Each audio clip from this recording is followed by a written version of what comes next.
Hey, hey, hey. We got a star car here. We're going to see exactly what's going on with it. Don't run.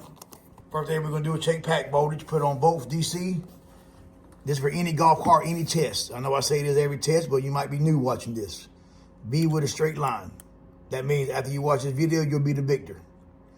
All right, so we're going to do there. Black lead, main negative, back battery, passenger side. Positive is the front battery, passenger side, main positive. Pack voltage is 49.7. Key on, hitting the gas. Make sure you're in the run position. 49.7 does not drop. I'm still leaving the key on. Now what we're going to do next now is I'm going to show you this, man. Cause they labeled these J1, J2, J3.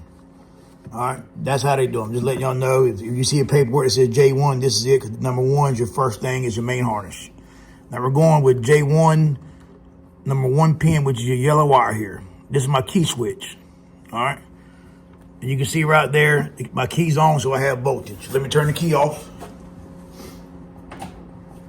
With the key off, I have no voltage. It's bleeding down to 0 pretty much. So that tells you right there your key switch circuit's good. But let me show you this though. I just put it in tow. I left the key on, and this is a way that you can go ahead and test your toe switch circuit and everything. Turn the toe switch back on. You see pack voltage come back up to the wire, the key switch wire. So that tells you right there your toe switch works. If it didn't work, you wouldn't get no voltage to the key switch because it feeds power to the whole cart. We're going to test pin number 2, J12 or pin 2. It is pink.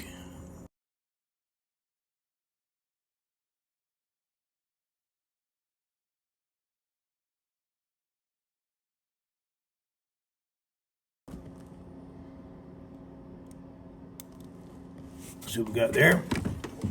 There you go. We have pack voltage. Your black lead gonna stay on the main negative for all these tests. And you can see there, I have pack voltage there. So that tells me that the charger lockout or the reed switch is good. This is your charger lockout wire, these small wires. I'm gonna show you the voltmeter at the same time, if I can get it here without pulling the wire out. All right, and I'm going to unplug one of these wires like this. So right there, I broke the circuit. You can see no voltage. Well, all you have to do, and I'm going to show you how it works. Back in there, and if I unplug this side here, voltage goes. So I'm going to take it, and I'm going to jump these together. Yes. I got them jumped together like that. And you can see there, we have battery voltage on pin 2. So just like that, that's how you bypass it, man. You just connect them together. Now we're going to do J14 or pin 4, which is going to be your gray wire because there is no pin 3. J14 is going to be your toe switch wire. You can see we got 49 volts. Flipping the toe switch, still have 49 volts. That's your output to your toe switch. Because when you flip the toe switch, like I said, no changing. That's your output from the controller. And what that is, your fuse here is for your input to the logic side, then it feeds voltage out pin 4. So if you don't have voltage there, check your fuse or check your wiring. If that check's good, then it's time to replace the controller because that means it's putting out voltage. Now we're going to pin 8, and which is your blue wire here. Now this is your accelerator pedal wire. If you have voltage here already, check your micro switch because if it does, the car will shut down for safety. I'm gonna hit the gas. Now if you hit the gas and you have it in forward or reverse, jack it up because it's liable to run and not run. Who knows, man? Electronics got a mind of their own, man. As soon as you think, oh man, I ain't got to jack it up, I'll just floor it. Well, guess what? You run over something. That's why if it's broke, man, don't never floor the car. Barely hit the gas pedal and verify it don't run first before you floor it and take off. So I'm gonna hit the gas. And you can see, pack voltage, I get 0. I get nothing on my pedal switch. So there we go, we found a problem. So now we got to go to pin 8. And where that goes to is gonna is my plug, here's my pedal. They had it up here and zip tied back. All right, camera, give me the voltmeter. And leave the black lead on the main negative. What I'm gonna do, unwind this, man, all this dirt come out of here. You gotta unplug from the motor. Takes your brother Kim before he dies. I apologize. All right, man, so we got this here. I got the plug open. Not open, but I got where you can see it. And you can see here, we have my blue wire there. All right. So I'm going to unplug this first. Make sure nothing wrong with the plug. Everything looks good there. Actually, everything looks good. Yeah, he's on. Now I'm going to check all these wires for voltage. I'm going to unplug my harness. Now, remember I said you had no voltage coming back. Well,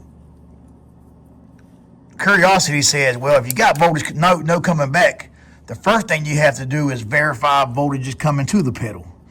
All right, this is the first thing you got to do. Then if you have voltage going there, you have voltage coming back. So what we're going to do, we're going to check every pin here. Should be a yellow wire here. We're going to check pin the yellow. No voltage. All right, this is your input to the pedal. So if you have no voltage coming in this wire, you damn sure ain't going to have none going out. But I'm just going to show you all this here. No wire here has voltage. And this is your ground post here, but to your pedal switch, yellow and green. So even jumping them wouldn't work because you don't have no voltage. All right, because it does tie into my F&R switch, feeds the power, and it ties into my key switch.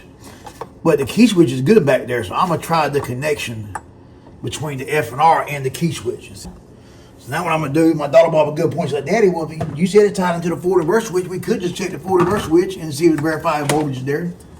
She's right. I was going to show that next step, but we're going to show. She's trying to jump. We'll try it now. So I'm going, this is reverse. I'm going to put it in reverse. Reverse, you have battery voltage. I put it in forward. Now, let me go ahead and check the forward side while I'm here. The pin number 10. Have no voltage in forward. Reverse. Put in forward now. You can see pin 10 reads. Battery voltage. All right. Going to pin number 11, which is reverse. Make sure it reads nothing in forward, because if not, read both directions and both. If it reads either direction in both, replace the switch or something wrong with the controller.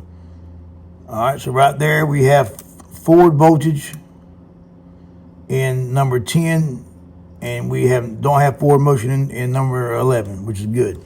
So right there, that shows us the run toe switch is good. Shows the F&R switch is good. Well, if the pedal switch ties off the run toe switch and it ties off the F&R switch, why does all that have voltage at the same time, but the micro switch and the floorboard don't if it's all tied together? I'm gonna say it's telling me one wire broke somewhere. Hey, man.